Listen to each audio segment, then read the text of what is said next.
Dear viewers, अस्सलाम वालेकुम वरहमतुल्लाहि वबरकातुहू। मैं doctor Amin Ubaidullah MD from department of कुल्लियात। इस चैनल को बनाने का मकसद, इस वीडियो को बनाने का मकसद बस ये है कि कुल्लियात तिब, जो कि तिब्ब यूनानी का बहुत ही अहम सब्जेक्ट है, तिब्ब यूनानी का बेस है, इसी के अंदर सभी के सभी बेसिक्स हम पढ़ते हैं। इस सब्जेक्ट से रिलेटेड हर एक चीज़ को बआसानी स्टूडेंट्स तक पहुंचाया जाए, उनको इस सब्जेक्ट से इतना रूबरू करा दिया जाए कि इस सब्जेक्ट्स की हर एक चीज़ को वो आसानी से जान सकें, समझ सकें। तो आज इसकी पहली क्लास है जिसको मैंने इंट्रोडक्टरी क्लास ऑफ कुल्लियात तिब नाम दिया है। चलते हैं आगे। सबसे पहले कुल्लियात तिब में क्या है क्या नहीं है, इन चीज़ों को जानने से पहले हम जानते हैं कि कुल्लियात तिब होता क्या है।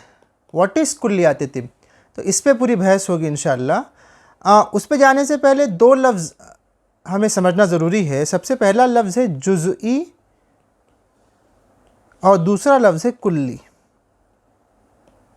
इस लफ्ज़ को हम, कुल्लियात जो लफ्ज़ है उसको हम तोड़ेंगे, उसको हम समझेंगे कि कुल्लियात लफ्ज़ क्यों दिया गया, इस सब्जेक्ट को कुल्लियात तिब ही क्यों कहते हैं, कुछ और क्यों नहीं कहते, तब जाके इसके आगे की चीज़ें हमें आसान होगी। मान लीजिए आपका एक इदारा है बड़ा सा, ठीक है। आपका इदारे का नाम है XYZ यूनानी मेडिकल कॉलेज और आपके इदारे के अलग अलग डिपार्टमेंट्स हैं। डिपार्टमेंट ऑफ कुल्लियात, डिपार्टमेंट ऑफ मुआलजात, डिपार्टमेंट ऑफ माहियतुल अमराज, department of X, department of Y, department of Z, है कि नहीं। अब ये एक एक चीज़, एक एक डिपार्टमेंट जो है ये अपने आप में एक जुज़ हैं। किसके जुज़ हैं ये सब एक इदारे के जुज़ हैं जिसका नाम है XYZ यूनानी मेडिकल कॉलेज। ये जो पूरा XYZ यूनानी मेडिकल कॉलेज है ये एक कुल्ली है, और ये जो इसके अलग अलग डिपार्टमेंट्स में ये जुज़ हैं, ये जुज़ई है। ये दोनों इस्तिलाहात जो हैं मंतिक़ की हैं। मंतिक़ जिसे लॉजिक कहते हैं, लॉजिक ये फ़िलॉसफ़ी का एक पार्ट है, फ़िलॉसफ़ी का एक ब्रांच है लॉजिक, जिसमें हम चीज़ों को लॉजिकली देखते हैं, लॉजिकली तोड़ते हैं, लॉजिकली सोचते हैं। तो जुज़ई और कुल्ली ये दोनों टर्मिनोलॉजीज़ जो हैं ये ली गई हैं मंतिक़ से। होप जुज़ई और कुल्ली आपको समझ में आ गया हो, और इस फॉर्मूले को, इस पर्टिकुलर ब्लूप्रिंट को, जुज़ई और कुल्ली के ब्लूप्रिंट को आप कहीं भी किसी भी तरह अप्लाई कर सकते हैं। मिसाल के तौर पर एक कार ले लें। कार एक लफ्ज़ अपने आप में कुल्ली है, लेकिन अगर मैं कहूँ फोर्ड की कार तो वो एक जुज़ है। लेकिन मैं, चलिए ये तो एक अलग पार्ट हो गया। अब आइए कार पर, आप कार ले लीजिए। कार जब हम देखेंगे तो कार के शीशे हैं, कार के ग्लासेस हैं, जो आगे लगा हुआ ग्लास है, जो आसपास लगे हुए, जो उसके राइट हैंड और लेफ़्ट हैंड में लगे हुए जो आईने होते हैं उसे शीशे भी कहते हैं। और कार के अपने टायर्स हैं, उसका इंजन है, उसका पेट्रोल टैंक है। ये सब उसके जुज़ियात हैं, जुज़ हैं, एक छोटी चीज़ें हैं, और इन सारी चीज़ों को मिलाकर एक चीज़ बनती है, वो है पूरी की पूरी कार। तो कुल्ली और जुज़ई का मतलब आप समझ गए हैं। इसी तरह हमारी बॉडी के भी दो कंडीशंस हैं। पहला कंडीशन है हेल्थी, दूसरी कंडीशन है डिसीज़ कंडीशन, है कि नहीं। जालिलूस के नज़दीक तीसरी भी कंडीशन है, लेकिन अभी इन दो कंडीशंस को लेके आगे चलते हैं। जब हम हेल्दी कंडीशंस की बात कर रहे हैं, उसका मतलब क्या है कि हमारा बदन किसी भी मर्ज़ से अगर पाक रहे, किसी भी मर्ज़ से कोई भी मर्ज़ हमारे बदन में ना हो, तो हमारा जिस्म तंदुरुस्त है, सेहतमंद है। और डिसीज़ कंडीशन में जब हमारा जिस्म किसी भी मर्ज़ से ग्रसित हो गया, कोई भी डिसीज़ हमारे अंदर आ गई, वो एक डिसीज़ कंडीशन कहलाएगी। लेकिन इन दोनों कंडीशंस के कुछ अपने अपने रूल्स हैं। मिसाल के तौर पर अगर बॉडी की कंडीशन, हमको ये कहना है कि ये बॉडी हेल्दी है, तो उसके कुछ पैरामीटर्स हैं। जैसे उसके फंक्शंस नॉर्मल होने चाहिए, उसको नॉर्मली चलना चाहिए, नॉर्मली बोलना चाहिए, नॉर्मली सोचना चाहिए। अगर ये सब नॉर्मल लिमिट्स में हो रहा है तो हम कहते हैं ओके, फर्स्ट जो ये था टिक मार्क हो गया, आपका एक खाना टिक मार्क हो गया कि सब कुछ नॉर्मल है, पहला। दूसरा, उसको भूख लगती हो, सही से खाना खाता हो, नॉर्मल कंडीशन है, बहुत अच्छी बात है। सही तरीके से सोच पाता हो। ये सब कंडीशंस जो हैं, जो कंडीशंस बता रही हैं कि ये हेल्दी हैं, इसे हम क्या कहेंगे, हेल्दी बॉडी। अब डिसीज़ कंडीशन में आ जाएं सबसे पहले डिसीज़ कंडीशन में क्या होता है? सबसे पहले डिसीज़ कंडीशन में होता है कि आपके फंक्शंस ख़राब हो जाते हैं, फंक्शंस ख़राब हो जाते हैं। ओके, दूसरी कंडीशन क्या होती है? दूसरी कंडीशन ये होती है कि आपके बदन के अंदर पहले जैसी क़ुव्वत नहीं रहती है। ओके, आज़ा सही तरह से काम नहीं कर रहे होते, फलाना फलाना फलाना, XYZ कह लीजिए आप। तो ये सारे अलग अलग कंडीशन है, बॉडी हेल्दी होने के भी और बॉडी डिसीज्ड होने के भी। डन। अब इन दोनों कंडीशंस को क्यों बयान करना है? क्योंकि हम तिब के स्टूडेंट्स हैं, मेडिसिन के स्टूडेंट्स हैं, तो हम जिसमें इंसान से ही डील करते हैं और जिसमें इंसान की हम दो कंडीशन से डील करते हैं कि पहली ये कंडीशन होती है कि अगर किसी की बॉडी हेल्दी है तो कौन सी ऐसी तदाबीर इख्तियार की जाएं कि उसकी उस बॉडी की हेल्थ को बरकरार रखा जाए। दूसरी कंडीशन ये है कि अगर उसमें डिसीज कंडीशन पैदा हो गई है तो किस तरह से उसको ठीक किया जाए, किस तरह से उसमें चेंजेस किए जाएं कि वो वापस हेल्दी कंडीशन की तरफ आ जाए। मकसद ये है पूरे के पूरे तिब का कि जिसमें इंसानी को हेल्दी कंडीशन में रखा जाए। सिंपल, सोबर एंड ठीक है, डन। अब ये जो कवानीन है, ये जो बनाए गए कंडीशन है, इसके बारे में कहीं ना कहीं आपको बताना होगा। मान लीजिए आपने नॉर्मल बॉडी की कंडीशन पढ़ी ही नहीं तो आपको अब नॉर्मल कैसे पता चलेगा? नॉर्मल बॉडी की कंडीशन पढ़ने के लिए आपको पहले पढ़ाई जाती है एनाटॉमी, फिर पढ़ाई जाती है फिजियोलॉजी, फिर इसी तरह अलग अलग सब्जेक्ट्स आपको पढ़ाए जाते हैं, है नहीं? ठीक है। अब ये जो सब्जेक्ट्स हैं ये पूरे के पूरे, और ये जो उसूल और कवानीन हैं, जो रूल्स एंड रेगुलेशन है, टर्म्स एंड कंडीशन है हेल्दी और डिसीज़ कंडीशन के, ये सारे के सारे एक सब्जेक्ट में आने चाहिए ना, कहीं पर भी आनी चाहिए। वो सब्जेक्ट आपको बताए कि अगर बॉडी हेल्दी है तो क्यों हेल्दी है और उसके लिए क्या शराइत हैं आपको हेल्दी बताने के लिए, और अगर बॉडी डिसीज़ कंडीशन में है तो उसको किस तरह से पहचाना जाए, कब उसको डिसीज़ कंडीशन कहा जाए, कब उसको किस तरह से डील किया जाए, किस तरह से उसकी डायग्नोसिस की जाए। तो ये सारी की सारी चीज़ें, जितने रूल्स एंड रेगुलेशन से इन जनरल, ठीक है, कुल्ली तौर पर, अभी ऊपर ने मैंने बताया कुल्ली तौर पर ये सारी चीज़ें जिस सब्जेक्ट में तिब यूनानी बताता है, जिस सब्जेक्ट में शामिल किया गया है, वो है कुल्लियात तिब। Hope you are getting my point? Okay, कुल्लियात तिब तिब का वो ब्रांच है जो बॉडी की फाउंडेशन को बताता है। उसमें डिसीज़ भी हो सकती है, उसमें हेल्दी कंडीशन भी हो सकती है। इन फाउंडेशन से जो आपको बहरावर करवाए, जो आपके सामने इन फाउंडेशंस को लाकर रख दे, जो आप जिसको पढ़कर आपको बदन के सारे अहवाल, सारे अलामात समझ में आ जाएं, तो ऐसे सब्जेक्ट को, उस सब्जेक्ट को हम कुल्लियात तिब कहते हैं। अभी आगे किताबी डेफिनेशंस आपके सामने आएंगे, लेकिन इतना बता दूं कि इसको इंग्लिश में बेसिक्स ऑफ यूनानी मेडिसिन कहते हैं। आप समझ सकते हैं बेसिक्स का मतलब क्या है? बेसिक्स का मतलब वो चीज़ें जिनके बगैर किसी भी चीज़ में आगे नहीं बढ़ा जा सकता। ख़ासकर तिब के लिए कुछ तो बेस चाहिए, इसीलिए आप पढ़ेंगे सबसे पहले कुल्लियात उमूर तबैया, जिसमें 7 चीज़ें हैं जिसके बगैर बदन हो अपने वजूद पर कायम ही नहीं रख सकता। मतलब the body can't exist without दो 7 उमूर तबैया, ठीक है। उसके बाद जब उमूर तबैया आ गए तो फिर कॉजेस आएंगे कि बॉडी अगर एग्जिस्ट कर रही है तो उसको एग्जिस्ट करवाने के लिए कौन कौन से कॉजेस हो सकते हैं, जिसे हम असबाब सित्ता ज़रूरिया कहते हैं। तो इसी तरह से एक पूरी लंबी लिस्ट है जिसका डिस्कशन आगे के क्लासेस में किया जाएगा, और इतने अच्छे से किया जाएगा कि आपको कुल्लियात पढ़ने के लिए कहीं और जाने की ज़रूरत नहीं होगी। छोटी सी छोटी चीज़ें आपको समझ में आ जाएंगी, एक टफ़ कॉन्सेप्ट्स भी आपके जहन में इस तरह उतार दिए जाएंगे कि वो आपको बड़े आसान लगेंगे। तिब में कुल्लियात का इस्तेमाल उस बुनियादी नक्शे या फाउंडेशन के तौर पर किया जाता है जो एक मुआलिज को मखसूस बीमारियों का इलाज करने से पहले इंसानी बदन का निज़ाम चलाने वाले आफाकी और उमूमी कवानीन सिखाता है। ये क्या है? ये है कुल्लियात। समझ में आई बात? अब आइए किताबी कुछ बातें कर लेते हैं। कुल्लियात की तशरीह, जैसे कि मैंने ऊपर सही चीज़ें बता दी कि यह मंतिक़ की इस्तिलाहात में से है। इसका वाहिद कुल्लिया है।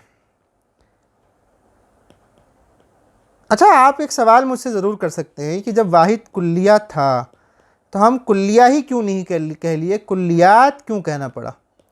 यहाँ भी इसका मतलब भी बहुत सारे जुज़ को मिलकर एक कुल्लिया बना है। मान लीजिए आपका कॉलेज एक अपने आप में एक कुल्लिया है, बहुत सारे कॉलेजेस तो हम उस कंडीशन में बोलेंगे कुल्लियात, क्योंकि उसमें 3 से 4 कुल्लिया जुड़ गए हैं। ये सिंगुलर फॉर्म है और कुल्लियात जो है प्लूरल फॉर्म है। अब आप इमेजिन कर देखिए, क्या डिसीज़ कंडीशन एक कंडीशन है? मान लीजिए डिसीज़ ऑफ ब्रेन, मतलब डिसीज़ ऑफ न्यूरल डिसीज़ जिसकी हम बात करते हैं, तो उसका एक पूरा का पूरा अपना निज़ाम है, वो अपने आप में एक कुल्लिया है कि नहीं?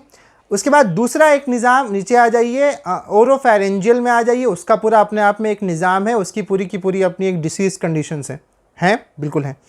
और थोड़ा नीचे आ जाइए चेस्ट में, चेस्ट का पल्मोनरी का एक पूरा का पूरा निज़ाम है, उसके अपनी उसूल और ज़वाबित हैं, उसके अपने कंडीशंस हैं कि डिसीज़ क्या है और हेल्दी चेस्ट किसे कहेंगे। तो ये पूरे निज़ामात, ये बहुत सारे निज़ामों को जोड़कर, बहुत सारे कुल्ली चीज़ों को जोड़कर जिस सब्जेक्ट में रख दिया गया है वो है कुल्लियात।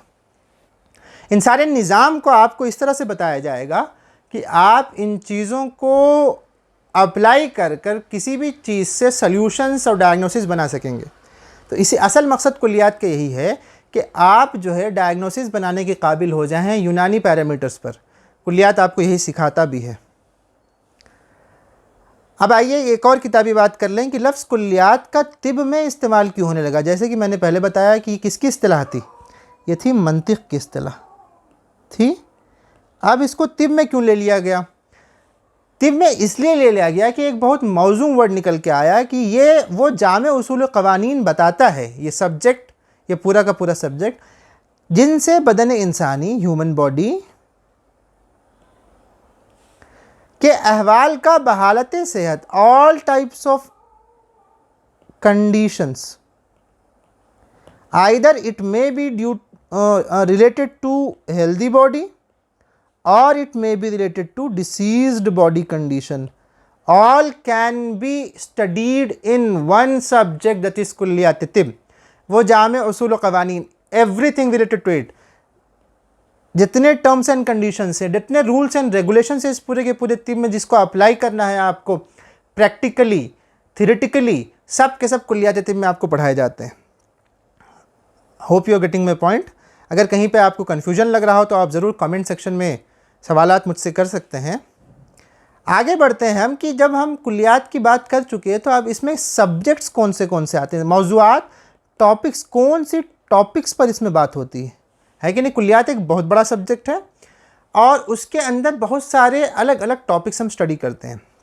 जैसे सबसे पहले हम स्टडी करते हैं कुल्लियात उमूर तबैया, जो वो 7 उमूर हैं जिनसे जो बदन इंसान को बनाने के लिए, बदन इंसान को अगर बनाना हो तो इन 7 उमूर की ज़रूरत पड़ती है, इसके बग़ैर बदन इंसान का एग्जिस्टेंस नहीं है। ठीक है, इसी के साथ साथ हम थोड़ा सा आगे बढ़ें अगर, तो जितनी जो अनट है, एनाटॉमी है, फिजियोलॉजी है, ये दोनों की दोनों कुल्लियात तिब में आती हैं। जैसे कि मैंने जिक्र किया पहले ही, असबाब, असबाब का मतलब है causes. Everything in this world happens because of something, that something is nothing but cause. कोई भी चीज़ हो रही तो उसके पीछे कोई ना कोई रीज़न है।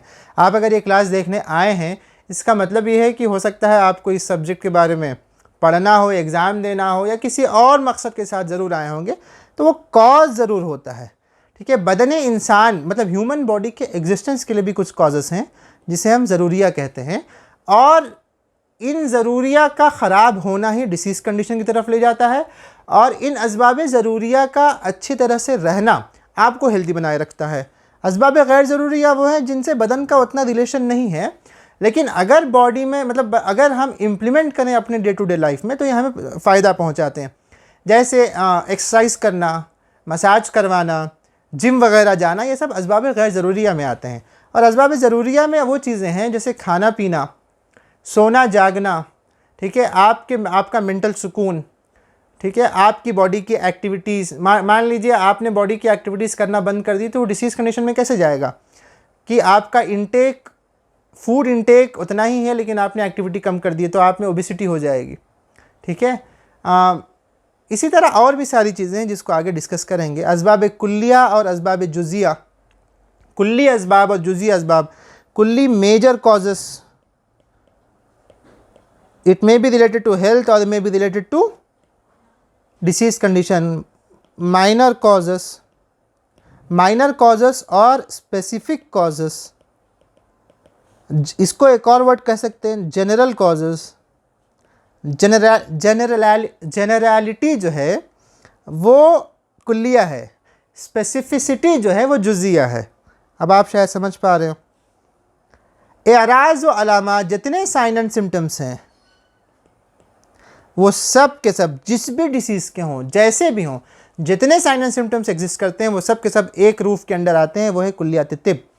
जितने दलाइल हैं जिससे हम डायग्नोसिस करते हैं, डायग्नोस्टिक टूल्स ऑफ यूनानी मेडिसिन जो है वो नब्ज़, बौल, बराज वगैरह, ये सारी की सारी चीज़ें रिलेट करती हैं कुल्लियात तिब से। आगे बढ़ते हैं, इसके और भी मौज़ूआत हैं। हिफ़्ज़ान सेहत के तरीक़े व तदबीर, जैसे कि मैंने आपको बताया कि सेहत अगर है तो उसकी हिफाजत किस तरह से करनी है, क्या उसके तरीक़े, वेस ऑफ प्रिजर्वेशन ऑफ हेल्थ, और उसकी तदबीर, क्या तदबीर करेंगे तो ये हेल्थ प्रिजर्व हो जाएगी। अद्विया व अग़ज़िया के इंतख़ाब व इस्तेमाल के उसूल, कि जो दवाएं हम इस्तेमाल करेंगे वो क्यों करेंगे, किस पेशेंट पे कौन सी दवा इस्तेमाल होनी चाहिए, कौन से मिजाज के पेशेंट पर किस मिजाज की दवा होगी, किसको हार दवा देना है नहीं देना है, ये सारे उसूल व ज़वाबित जहाँ डिस्कस किए जाते हैं वो है कुल्लियात। इसीलिए आपने एक सब्जेक्ट का नाम सुना होगा कुल्लियात अद्विया। तो उसमें ये बताया जाता है कि अद्विया का अगर इस्तेमाल करना है तो उसके पीछे का रीज़न क्या है, उसके पीछे की कुल्लियात क्या है, उसके पीछे के रूल्स एंड रेगुलेशंस क्या हैं। अग़ज़िया, जो फूड हम दिन भर में खाते हैं या फिर जो हमारा डाइट होता है, उसको किस पेशेंट को कैसे देना है, अगर हेल्दी बॉडी है तो उसको किस तरह का फूड लेना चाहिए, किस तरह के फूड से बचना चाहिए, वगैरह वगैरह चीज़ें जो हैं वो सारे, उसके सारे उसूल, उसके सारे रूल्स एंड रेगुलेशंस, उसके सारे टर्म्स एंड कंडीशंस, वो सब के सब जहाँ डिस्कस होते हैं वो है कुल्लियात तिब। उसूल इलाज कहते हैं कि आप ट्रीटमेंट करने से पहले एक उसूल बनाते हैं कि how this treatment should be done. मान लीजिए गाड़ी चलाना है, गाड़ी चलाने से पहले हम उसकी मैनुअल पढ़ते हैं कि गाड़ी चलाएं कैसे, ठीक है। ये उससे ऊंची चीज़ है कि इलाज करने से पहले का जो स्टेप होता है कि इलाज करें कैसे, उसका जो लाइन ऑफ ट्रीटमेंट बनाया जाता है कि आज ये दवा शुरू की जाएगी, 3 दिन के बाद फिर आपको ये दवा लेनी है, 1 हफ्ते के बाद आपको मसाज करवाना है। ये पूरा का पूरा लाइन ऑफ ट्रीटमेंट जो है तय होता है इलाज से पहले। Hope you are getting my point, ठीक है। किस मरीज़ में इस्तिफ़राग़ करवाना है, किस मरीज़ में इमाला मवाद करवाना है। इमाला कहते हैं मॉर्बिड, मतलब मैटर का रुख बदल लेना। मान लीजिए आपके बदन के अंदर कोई डिसीज़ हो गई है और आपका एक पर्टिकुलर वेन जो है वहाँ पे फ्लूइड्स लेके जा रहा है जो वहाँ के लिए ज़रूरी नहीं है, या फिर वो फ्लूइड्स जो है वहाँ पर डिसीज़ कंडीशन को एग्जैजरेट कर देंगी, तो उस कंडीशन में उस फ्लूइड के रास्ते को हम मोड़ देते हैं, जिसे हम इमाला कहते हैं। नुज़्र कहते हैं किसी भी मवाद को पकाना इन द सेंस यहाँ पर वो आग पर पकाने वाला सेंस में नहीं लीजिएगा। जैसे मान लीजिए कि हमारे बदन के अंदर मवाद जमा है, उसको निकालने के लिए उससे पहले का एक प्रोसीजर होता है जिसमें मवाद को निकलने लायक बनाया जाता है, उसे कहते हैं नुज़्र देना। और भी बहुत सारी चीज़ें जो उसूल इलाज में आती हैं वो सारी की सारी कुल्लियात तिब में आती हैं। ये कुल्लियात तिब का अपना मौजू है। आपने सुना होगा अमल बिल यद, हाथ से करने वाली चीज़ें, जैसे फसद जिसे हम कपिंग कहते हैं, फसद जिसे हम वेनिसेक्शन कहते हैं, हिजामत जिसे हम कपिंग कहते हैं, अमल तालीक़ जिसे हम लीच थेरेपी कहते हैं। ये सारी की सारी थेरेपीज़ कुल्लियात तिब का ही हिस्सा है। ये इनके अपने टॉपिक्स हैं। तो आप समझ सकते हैं इस सब्जेक्ट की वास्टनेस, इस पर्टिकुलर एक सब्जेक्ट की वास्टनेस की इसमें कितनी सारी चीज़ें हैं। आप शुरू से अगर शुरू करें, एनेट शुरू होगा, फिजियो शुरू होगा, उसके बाद अगर हम यूनानी पर्सपेक्टिव से बात करें तो उमूर तबैया, असबाब व अलामात, एराज़ो अलामात, और इसी के साथ साथ उसूल इलाज, उसके बाद जो है अमल बिल यद जो हम वेनिसेक्शन, हिजामा वगैरह करते हैं, इस्तिफ़राग़ जो करते हैं, ये सारी की सारी चीज़ें किसके अंडर में आती हैं? एक सब्जेक्ट जिसका नाम है कुल्लियात। और इसीलिए इसको कुल्लियात तिब कहते हैं। तिब का मतलब है मेडिसिन, ठीक है। इस पूरी की पूरी मेडिसिन को अगर आपको अच्छे से पढ़ना है, जानना है, तो आपको एक सब्जेक्ट पे बहुत ही अच्छा अबूर चाहिए, वो है बहुत ही अच्छी पकड़ चाहिए, बहुत ही अच्छी समझ चाहिए, जो है कुल्लियात तिब। होप कि यहाँ तक आपको समझ में आया हो। इसी तरह और भी वीडियोस आपके सामने आते रहेंगे। जो भी डाउट हैं आपके, वो मुझे आप कमेंट सेक्शन में पूछ सकते हैं, या फिर आप इस ईमेल पे मेल करके मुझसे डाउट पूछ सकते हैं। जुड़े रहिए ऐसे ही मेरे साथ। इंशाल्लाह और भी कुल्लियात के टॉपिक्स को बहुत ही आसान तरीके से मैं एक्सप्लेन करने की कोशिश करूँगा, और हम साथ साथ पढ़ेंगे। और इधर जो कुल्लियात के टॉपिक्स नेक्स्ट वीडियोस में आएंगे, वो नब्ज़ बॉल बराज से शुरू होगा। जो उमूर तबैया वाला पार्ट है वो अराउंड 2 से 2.5 महीने के बाद आएगा इंशाल्लाह। तब तक के लिए मिलते हैं अगले वीडियो में एक नए टॉपिक के साथ, एक नए एक्सप्लेनेशन के साथ। तब तक के लिए खुदा हाफिज़, ख्याल रखिए, और वीडियो पसंद आए तो अपना प्यार ज़रूर दिखाइए। अस्सलाम वालेकुम।